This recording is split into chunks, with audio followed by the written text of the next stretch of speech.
কারণ মুখ্যমন্ত্রী চোর, মমতা চোর সবাই জানে, আর তার লোকেরা চুরি করবে, ভাগ নিবে, এটা স্বাভাবিক।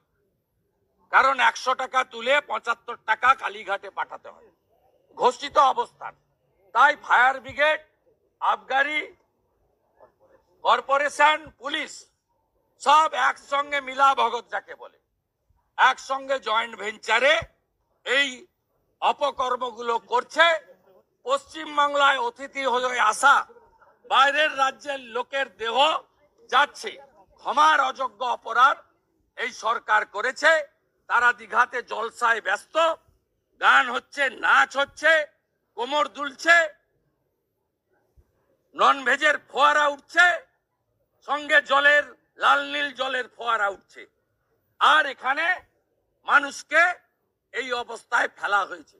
আমরা ভারতীয় জনতা পার্টি রাজ্যের মেন এবং প্রিন্সিপাল অপোজিশন, আমরা এর বিরুদ্ধে প্রতিবাদ করব।